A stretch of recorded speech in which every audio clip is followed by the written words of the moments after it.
Hello and welcome to Reviews with Ryan. Today we'll be talking about House of Gucci, the new crime drama film just to hit theaters this week. This is directed by Ridley Scott. He's directed films like The Last Duel, Prometheus, and The Martian. I want to thank you guys for clicking on this video. If you like all kinds of movie content, consider subscribing to the channel. Give the video a like, it really helps me out. And comment, are you going to see House of Gucci? Are you interested in seeing this film? Now without further ado, let's jump into my review.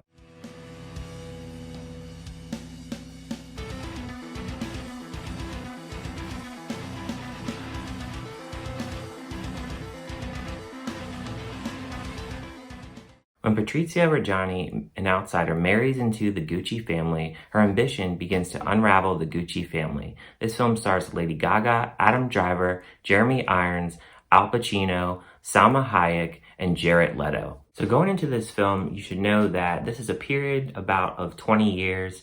It's around the 70s, 80s, and a little bit of the 90s.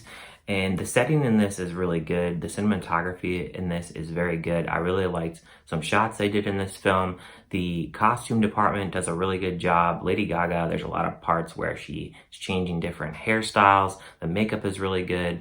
They do a really good job of really setting this up for this time period. Now, as far as the soundtrack for this film, it's a really good soundtrack. There are some songs that I felt myself singing along to as the film is progressing. I really enjoyed the soundtrack. As far as the acting goes, Lady Gaga does a really good job in this film. Adam Driver completely kills it in this film. He's been doing a really good job, and I really think he needs some type of an award.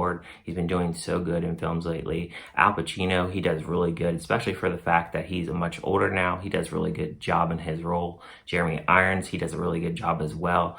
As far as Jared Leto goes, I felt that his character was very over the top. I didn't really think necessarily the acting was bad. A little bit of the accent is a little bit too much. It's a little bit over the top. I'm not sure if he really technically deserves some type of an award, but he does what he can in this role. But I think that his character was a little over the top, and I think that's because that's just how his character was written in this. As far as the runtime and the pacing of this movie goes, it's a 2-hour and 38-minute movie, and I think even though it's that long, it kind of needs to be that long because they're trying to give you all the factual information and try to break everything down for you. And I'm glad that they didn't rush through it. I did feel the runtime a little bit with the last 15-20 minutes, but I think it was necessary for the most part for this movie to be as long as it was.